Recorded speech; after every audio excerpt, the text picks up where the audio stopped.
to start in verse 20.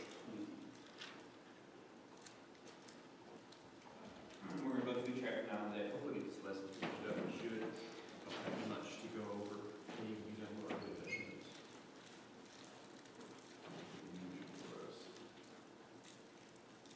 Alright, promise fulfillment is where we're at, and we did most of this last week, but we got to the end of the chapter, and I did want to rush through verses 20 through 22, because there's some important stuff here that we kind of need to mention, and kind of talk about. I've got a couple of articles and some facts and stuff I want to show you today as well, and kind of talk about, or not show you, but essentially read to you some interesting things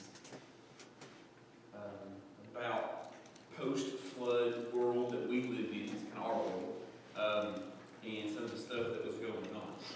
So up to this point, just kind of a quick recap here. The flood is over now.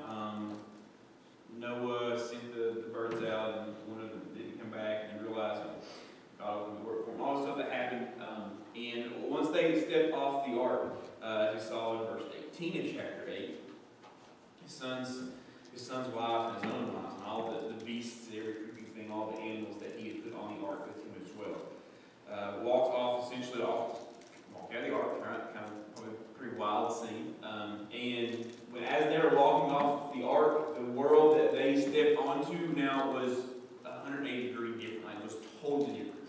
Nothing like the world they knew before the flood. Okay, and some of the things that happened post-flood, the world that we know it as today, as far as where the land masses and stuff are at, that happened post-flood. That was as a result of the flood. Before this, of course, everything was together, and now they broke it up. And of course, you look at the globe, you can see how all those pieces fit together. So the land mass is separated. Now we have all the faults and stuff, fault lines, the continental divides, and the tectonic plate movements, and all the scientific stuff that we have. All that was a result of the flood. We have mountains now, mountain ranges, and all the stuff that wasn't there before. Okay, Mount Everest shows up because of the flood. It wasn't there before. It's kind of crazy to think about, but it be happening because of the flood. We talked about that last week. And having the aquatic animals on top of Mount Everest because essentially it was covered with water. All right. So now that's kind of where we're at as far as the history of the earth and the history of people. And Noah and his family and the animals walk off the ark. And we see a very interesting thing kind of happen here in verse 20. See 19, Noah walks off the ark. The next thing we see Noah doing in verse 20 is what?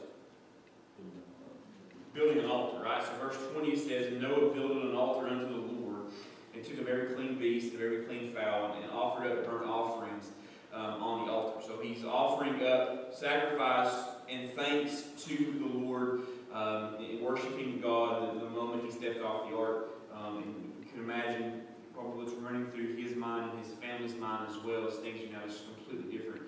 Verse 21, and the Lord smelled a sweet savor, and the Lord said in his heart, I will not again curse the ground any more for man's sake, for the imagination of man's heart is evil from his youth. Neither will I again smite any more everything living as I have done. And while the earth remaineth, seed time and harvest, and cold and heat, and summer and winter, and day and night shall not cease. So Noah offers up the sacrifice. The Lord accepts the sacrifice, and he makes a covenant here, makes a promise to Noah. And that promise has got a couple of parts to it that we need to kind of unpack. The first one is a pretty basic one. God says that he's never going to do this to the earth again, right? First thing he says is that he's never going to destroy the world with water in the way in which he had done now because of the flood. Now, we mentioned this last week, this flood, this event, it's in every civilization that has a story about the flood, and that is because Noah and his family repopulated the earth here, and they kind of spread that out around, all right? And we have some more to talk about that here in a second. We get into chapter 9. But he makes a promise that he's never going to destroy the creatures and the earth with water again. And if we take that into today's times, okay, which we get into verse 22, kind of all this kind of leads in together. If we take that into today's times, one of the things that we hear a whole lot about, and I don't like to get political up here a lot, but a lot of the candidates who are running for our presidency in 2020 are saying that the greatest threat to our humanity is the idea of climate change and global warming and all that kind of stuff. It is the most prevalent threat that we have. It's not the case, folks. I don't care what politics you follow after. Global warming and climate change is not the most prevalent threat to our humanity. Seeing this, all right? That's just a fact of the matter. But that is directly contrary, right, to what we see in Scripture here in chapter 8. And that's kind of why I want to talk about this for a second. I'm not going to spend a ton of time doing it. We've done this before. I've given you an hour and a half lecture on carbon dioxide. I'm not going to do that to you, all right? But it is very important for us to know that with climate change, we don't hear as much about global warming anymore as we used to. Now they've kind of changed their tune to climate change. You all probably remember it back in the 70s. I obviously don't, but back in the 70s they said the world was cooler, right? We're going to go through an ice age. That was something that was being talked about a whole lot. Climate change, that we're going to get into more in a second. I want to make this statement now and kind of get into it. Climate change is a thing that has been changing since Noah stepped off the ark. It's part of the world. We go through trends, and we're going to kind of get into that in a second. But the idea that the seas are rising, that are eventually going to heat up and then cover everything with water and destroy it, it's not going to happen, right? God tells us right here, it's never going to happen. It's not going to be that case, right? I'm not going to see those things kind of happening. So we see a kind of a direct deviation from what God says here in Scripture. Okay? And if we go on down to verse 22, continues to say that while the earth remaineth, so as long as the earth is here, they're going to have seed time and harvest, cold and heat, and summer and winter, and day and night shall not cease. So if we take verse 22, the promise from God, and just look at verse 22, what is God telling Noah was always going to happen? As long as the earth is here, what's always going to happen? He's going to sustain it. He's going to sustain it. He'll make sure it's taken care of. We're going to have seasons. We're going to have a time of harvest. We're going to have a time of not harvest. We're going to have a winter. We're going to have a summer and a spring and a fall. We're going to have seasons. The earth is going to continue as we know it. We're going to have seasons and harvests, and things aren't really going to change a whole lot as far as how the earth works. Okay? Climate change scientists today are one of the big things they're pushing and talking about is how we don't really have seasons like we had 30 years ago. Okay? For instance, summers are lasting longer, or winters are lasting longer and bleeding over to springs, and that's kind of one of the directions they're going. Because of man-made climate change and the things that we're doing, overpopulation, greenhouse gases, fossil fuels, all that kind of stuff, the talking points that we hear, is causing and affecting the seasons and causing and affecting our climate change in a way that is deviating from what the earth is doing now.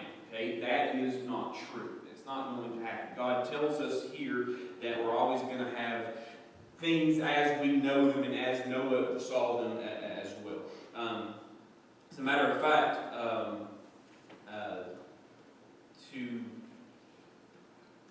let me just read this to you. This will probably help. I've taken probably 15 or 20 articles and kind of condensed them into 4 or 5 facts that I kind of want you to kind of know. That kind of goes along with this idea of global warming, and not so much global warming, but climate change. That's kind of the big thing that we hear about a lot. And it was like 2 or 3 months ago, Bill Nye, who doesn't even have a doctorate, got a master's in communications from not even that. But anyways, he's the guy that kind of is the speaking head a lot of times. You see him come out and put videos and things out debunking or trying to go against the ideas of creationism and some of the stuff. Of course, I guess 4 or 5 years ago, he showed up at the Answers in Genesis Museum there and had a debate with Ken Ham. It was like a 2-hour debate. It was on YouTube, all that good stuff. Anyways, 2 or 3 months ago, he put another video out, which he used some pretty foul language and did some things, but essentially saying that if don't believe in climate change, you're an idiot. If you don't think we as humans are destroying the world, you're an idiot.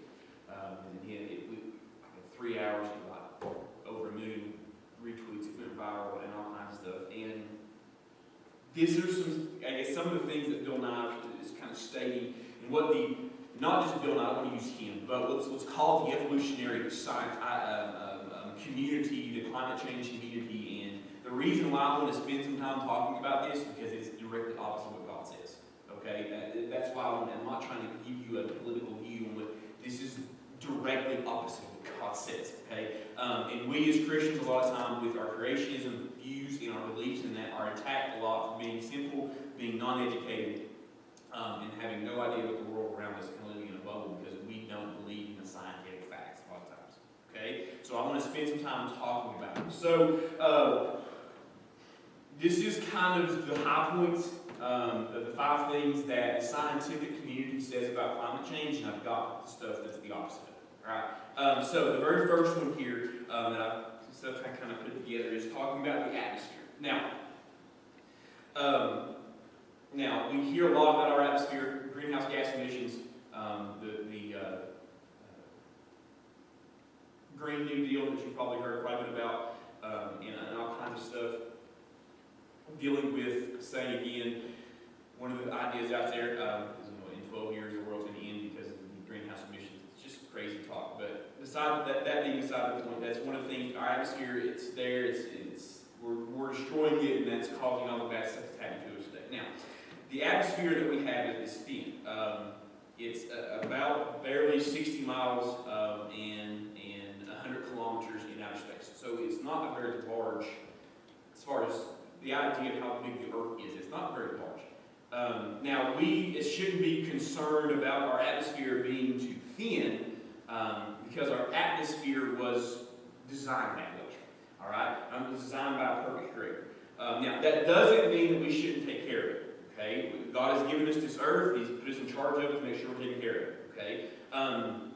And we certainly need to make sure that we're not filling our atmosphere with a bunch of trash and pollutants and all kinds of stuff, or the things that will punch holes into the ozone layer. But we do need to remember that our atmosphere was carefully put in place by God. He knew exactly what kind of atmosphere we needed, and He gave us the atmosphere that we needed, and even made the earth the perfect size to be able to hold the atmosphere that we have. So that we can be confident as Christians that the atmosphere that we have is perfect for our planet. Okay?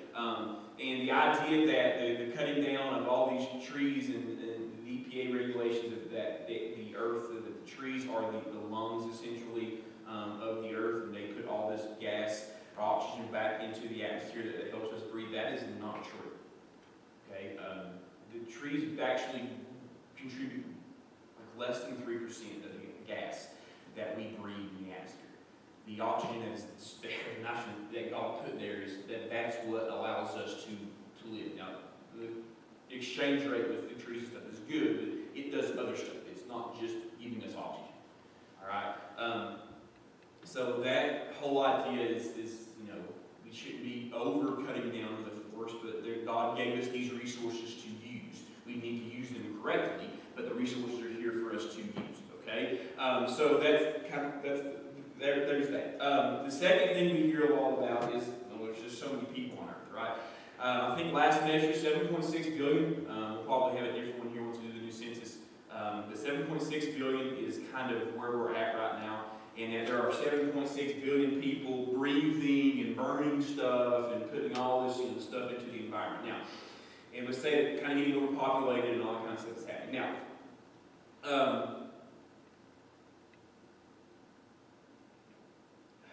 Most of the climate scientists don't say a whole lot about the number of people that are utilizing our atmosphere because most of the climate scientists, Bill Nye especially, are atheists who reject the idea that there is a God who knows that in the beginning of the earth, we see in Isaiah when He created it.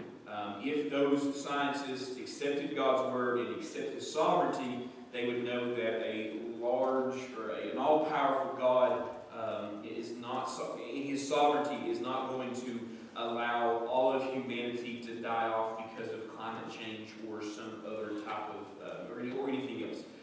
Therefore, those scientists reject God's words as a basis for value, a basis for purpose, and a basis for meaning in life. And from their atheist perspective, man is essentially just another evolved animal that's here, that's just kind of part of this system of the world. And they're being consistent with the idea of survival of the fittest. Okay? So with that, population alarmist, people who talk about populations and suggest mass killings or forced sterilizations as possible solutions in reducing the population, which it would take you about a half a second on a Google search to find that there are a lot of people who are for mass sterilizations, a lot of people who are for getting rid of certain parts of the population. The idea of post-term abortion is mass population alarmist that gets rid of a lot of people, right? That you don't have to worry about resources. That's a very, very brutal way to look at it. That's what that is.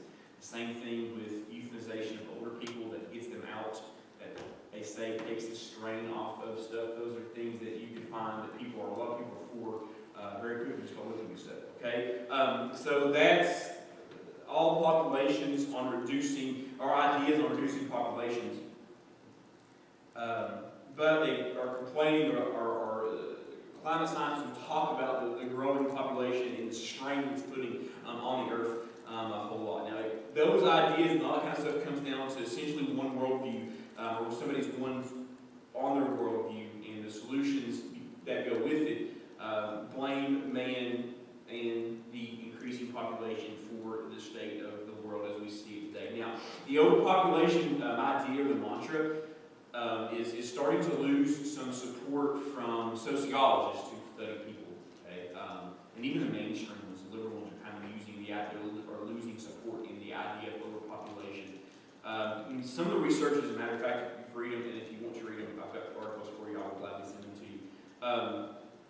But they're coming up and we're lamenting the possibility of a disastrous population decline, okay? Now, books, if you looked at population research books and those type of things 40 years ago, they were claiming 40 years ago that the world was overpopulated. Okay, so you can imagine how many more people are now here. And, if you fly across the country, around the world, and look down, especially if you were to take a plane around just in Southwest Union and look down, are we overpopulated? Like, we're not, okay? And most of the world is that way. It's dense population areas, but for the most part, we're not really overpopulated. There are many other issues in regard to population, starvation and sicknesses and so on and so forth, but we don't have time to kind of get into all that. Now, number 3, I've got five of these.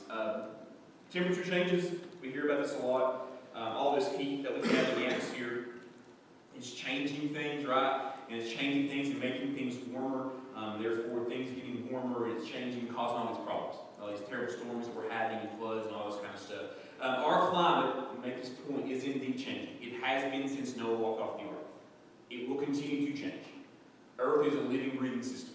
That's what it is. So it's going to change. Just like we change with, it gets a little colder outside, we change what we do. The same, the earth changes. It's going to continue. The climate is going to continue to change. Temperatures have been changing since the time of the flood, around 4,350 years ago. Example of this during medieval times, so this is 1400s. There was what they call the Little Ice Age, all right, and that lasted until like 1850. The temperature has been on the rise since 1850, okay? They, in part, will say that because of the Industrial Revolution took place in the 1860s and 70s, started pumping those factories, started pumping all that gas and stuff into the atmosphere is what causes the change, and we've seen a steady increase since then because of that. That's not the case. It's just been changing because we had a cold trend, now we have a warming trend in the climate. It's just what happens. Eventually, we won't see it, but it's going to be cooler again. It's kind of what happens. It's just all part of the cycle that God mentions in verse 22 here of chapter 8. There's a warming trend that now, at one time they were farming Greenland. Greenland right now is covered in ice. time they're farming it. Yes, there are climate changes and will continue to change. We don't have to be worried about the climate that's going to run out of control and cause this catastrophic change, because God has promised us again in verse 22, while the earth remains, seed time and harvest, cold and heat, summer and winter, day and night shall not cease. Two more, I'm moving quickly. The rise of the oceans debate, the idea of that. The warmth is making the oceans get bigger. When the oceans rises just a couple of inches, the whole area, like Miami, parts of California on the coast, is going to be completely underwater. So the question that kind of leads into that, are ocean levels, I mean, things are getting warmer. We're in a warming trend.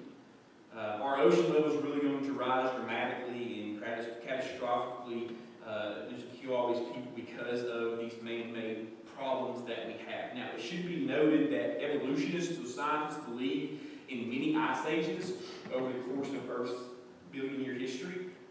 These ice ages, even in the evolution model, would cause the dramatic drop in the ocean levels. More ice, less water. Okay, that's the idea. That should make sense, right? And I can go through a whole talk about that if you want me to, but there's more on the ice cap, more frozen water, and there's less water standing. Yes, right. So that's the idea. Okay. Now that which drop the ocean levels, which would then have risen during the warming trends because the ice caps have melted, so we've had more water, so on and so forth. Kind of see how that goes.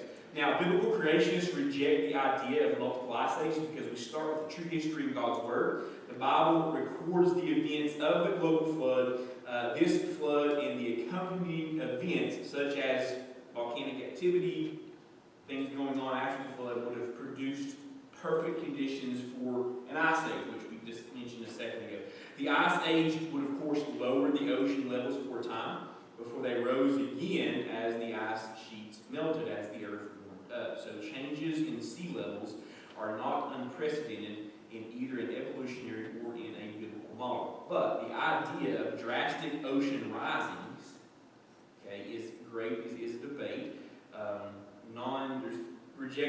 Some of the governmental agencies reject the idea of the sea level rising. Some of them say that it is happening. Now, if we look at in the past, the biblical city of Ephesus was at one time a bustling port city. Is now just 4 miles from the sea. The old Roman port of Ostia Antica is where the Tiber River is at. Once emptied into one of the seas, it's now 2 miles upriver. When William the Conqueror, who was the King Harold, who defeated King Harold II in the Battle of Hastings, that's in 1066, he landed at an old Roman fort on a harbor island on England's south coast. That location, now known as Pevensey Castle, is a mile from the coast. So, sea levels rise and fall naturally. There's no cause for panic about the rising oceans. Okay? And if you, over in Genesis chapter 1, 27, 28, verses, of course, we've seen those, we should be valuing human life more than other life around us, because human life is, of course, created in the image of God. So we see these scientists, but Bill Nye included, and other people talking about these concerns and so on and so forth. Right? That's, I mean, we don't have, as Christians, don't have any concern about it. Last one, and then we'll move on. The unprecedented speed of how all this has happened. Now, I remember I've been 30 in high school, 13, 12 years now. I remember back just when I was a senior in high school, we heard a little bit about global warming. It really wasn't something that was talked about a lot. But just in the last 12 years, it seems like we just ramped up this idea that the world is going to end because of the stuff that we're doing to it. All right? But the main thing that everybody kind of mentions is the speed. It's the rate at which things are changing here on the earth. Oh yes, the world was once warmer. There was once more carbon dioxide in the atmosphere than there is today. But all of this never happened as fast as they're saying it happened now. And that's why it's so important that we do something about it right now. Right? That's kind of the idea we're talking about. So the science is saying that warming isn't the problem. It's been warm before, but it's the speed of how fast things are warming up that's really the problem. And this exposes how climate change is the matter that kind of we're dealing with today. According to the evolutionary models that the scientists talk about, the Earth is millions of years old. Climate has been relatively stable since the last glacial ice age at 10,000 years ago. Based on that idea, and given the observational sciences that we have now, the Earth's climate is changing. These scientists, Bill Nye included, assume that human activity has to be the cause of the change. And if this is true, then changing climate is understandably a concern for them now. Now, this model uses methods such as tree rings, dating, ice core dating, carbon dating, all that are pseudosciences. I don't have time to talk about all those things. But it's supposed to give them all these results that make their ideas more stable and have more backing. Now, according to the biblical model of the Earth's history, Earth only a few thousand years old, our planet created with perfect climate, but this climate then was upset and changed, of course, by this flood, which reshaped the surface of the Earth today. This flood being followed by an ice age, which covered 30% of the Earth's area, surface of the Earth. This transitional period, this climate, slowly gave way to the present climate that we have now, as the Earth evened out from the after effects of the flood. So when we start with the biblical model for the Earth, we should expect to see the variations in changing climate that we have today. Okay? So five things every Christian needs to know about climate. Our climate and atmosphere were designed by an all-wise Creator. Climates do change. They will continue to change. They have changed before and will change again. Your interpretation of this change depends on the starting point. Ours, of course, is the Word of God. Okay? God has promised, verse 22, that all seasons will continue. We see that. We can have confidence that humanity will not be snuffed out or mass destroyed by climate change. Instead, we know that God is in control, and He will, in His control of history and of present, will not end until Jesus Christ returns. Okay? So that's why That's why verse 22 is so important. Okay? And why it's so important, probably even more for us today now than it was for Noah when God told him that. Alright? Because we are attacked. Right? We are under attack. The idea that God is in control of the earth is under attack daily. And it's going to get worse and worse and worse and worse and worse. Because things are going to continue to change. It's going to happen. Alright? So that is why the idea of climate change being our most prevalent force or most prevalent threat to our humanity is false. It's not the case at all. Okay? But we can see directly in Scriptures. I've got 10 minutes. Keep going. Alright, God's covenant with Noah. Verses 1 through 17 here. Now, flood now passed. Chapter 9 opens up here with God giving Noah the command, what he should do now post-flood. We see verse 9, and God blessed Noah and his sons, and said unto them, be fruitful, and multiply, and replenish the earth. And the fear of you and the dread of you shall be upon every beast of the earth, and upon every fowl of the air, upon all that moveth upon the earth, and upon all the fishes of the sea. Into your hand are they delivered. Every moving thing that liveth shall be meat for you, even as the green herb have I given you all things. But the flesh with life thereof, which is the blood thereof, shall ye not eat. And surely your blood of your lives will I require, at the hand of every beast will I require it. And at the hand of man, at the hand of every man's brother, will I require the life of man. So we see God giving Noah and his family what to do, essentially giving them instructions post-flood. He tells Noah and his family to be fruitful and multiply and fill the earth. Right? Go have babies and have your babies have babies and so on and so forth. It's your job to make sure that this world gets repopulated. Okay?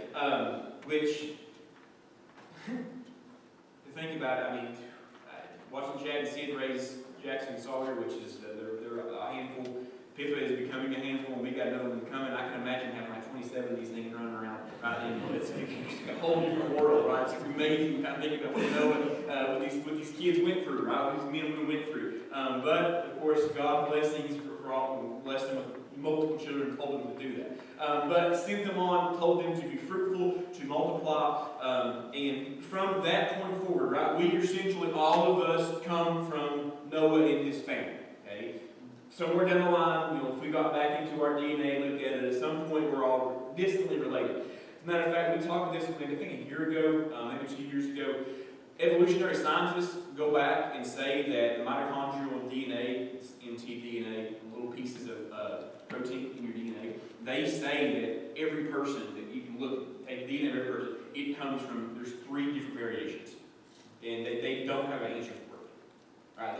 You can read, I don't know why, but every person on earth has one of these 3 markers in their DNA.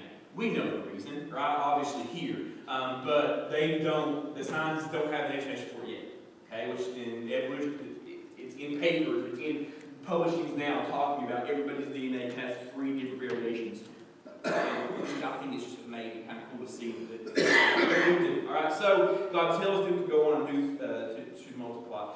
God used the occasion of the flood to bring relief from some of the effects of the curse. Okay, so fierce animals here, which had presumably held men into bondage of fear since the fall, would now fear man. I don't know if you've ever noticed this before. I had never noticed this before. Look at verse 2 again in chapter 9. And the fear of you and the dread of you shall be upon every beast of the earth and upon every fowl of the air, upon all that moves upon the earth, upon all the fishes of the sea. Into your hands are they delivered. Now, when you see a deer or a snake or something out in the wild, what does it usually do if you walk upon it? It takes off, right? Usually, if it sees you or smells you, it takes off. Apparently, pre-flood, the animals had no fear of man, right? And there would be no reason for God to make the animals scared of man if they weren't scared of man previously. So apparently, the animals, dinosaurs included, all these things included, there was no fear there at all. Now you can imagine, right? We've got a bear at our house, all right? 2 or 3, I've had several. 2 or 3 weeks ago, Haley and the baby are asleep. I hear something going on, so I open my sliding glass door like 9:30 and look, and the bear's got 2 feet up on my porch just looking at me. All right, now it ran, but I ran too. Right? We were both scared of each other. Can you imagine if the bear had not been scared? He just come walking right up to you. He was scared the life out of me, literally. And that probably was happening all the time pre-flood. I had never thought about this. Right? The old boy that was drinking coffee when the animals come walking up on the ark. This adds a whole nother dimension to this. He's probably scared to death of most of those animals because they're showing up on his back porch and they don't care that it's there. Now he's watching them go walking by him into the ark. I'm sure it was even more of a mind-blowing situation for him because the animals pre-flood had no fear of man. Okay, I had never realized, I'd never seen that before. Now, post-flood, that's why they're scared of us. Why we have dominion over them, because God told Noah that was going to be the case. God changed them in that way. Okay, He changed their instincts in that way. So people now also not going to be scared of animals. Also now authorized to eat meat from the animals as well. Every moving thing that liveth shall be meat for you, even as the green herbs I have given you all things. So He's told Noah and his family now they can use these animals for sustenance. That's the reason they're here. The reason God allowed, one of the reasons God put them on the ark to move forward, so they would multiply as well, and we could use them as sustenance to help keep us alive. Which is contrary a lot of times to some of the stuff that we hear today in news and different things. Verse 3, the only requirement here was they were not to eat what? Animal blood, right? It says, verse 3 specifically, every living thing liveth shall be meat for you, even as the green herbs. Verse 4, but the flesh with the life thereof, which is the blood thereof, shall ye not eat. So the only requirement here in verse 4 is not to eat animal blood. God instituted the first human government to rule over men in verse 5. And surely your blood of your lives will I require, the hand of every beast will I require it. And at the hand of man, at the hand of every man's brother, will I require the life of man. So we see in verse 5, anyone who commits murder is going to forfeit his own life in payment for that murder, and have his life taken. Only such a remedy for this sin can convey the worth that God was putting on human life. So we see some of the first rules here kind of being rolled out by God. God made a covenant with Noah and humanity at large. He's never going to send the flood to destroy the earth. Verse 7, be fruitful, multiply, bring forth abundantly in the earth, multiply therein. And God spake unto Noah and his sons with him, saying, behold, I establish my covenant with you, and with your seed after you, and with every living creature that is with you, the fowl, the cattle, and every beast of the earth with you, from all that go out of the ark, every beast I make of the earth. And I will establish my covenant with you. Neither shall all flesh be cut off any more by the waters of the flood, neither shall there be any more a flood to destroy the earth. So God makes the covenant with Noah and humanity at large. He's never going to destroy the earth with the flood again. The sign of God's covenant, of course, is the rainbow, and it reminds us of God's promise to Noah, but also to the fact that a sinful world does deserve, God's judgment. Verse 12, and God said, this is the token of the covenant which I make between me and you and every living creature that is with you for perpetual generations. I do set my bow in the cloud, and it shall be a token, that shall be for a token, a covenant between me and the earth. And it shall come to pass when I bring a cloud over the earth, the bow shall be seen in the cloud. And I will remember my covenant which is between me and you, and every living creature that all the flesh of the water shall no more become a flood to destroy all the flesh. And the bow shall be in the cloud, and I will look upon it, and I may remember the everlasting covenant between God and every living creature of all the flesh, and all those upon the earth. And God said unto Noah, this is the token of the covenant which I have established between me and all the flesh that is upon the earth. God promises never to destroy the earth again. He gives a rainbow in the sky as a visual representation of that covenant. And we've got, I'm going to stop right there because we'll probably spend the next lesson talking about the rainbow. Okay, because there's some stuff we need to talk about the rainbow. So the rainbow is under attack, and has been now. But we'll get into it next week. Let's pray. Dear Heavenly Father, thank you for the blessing, for the covenant you give us, for the promise that you gave Noah and his family, for sustaining them because of the righteousness and the promise that you gave them.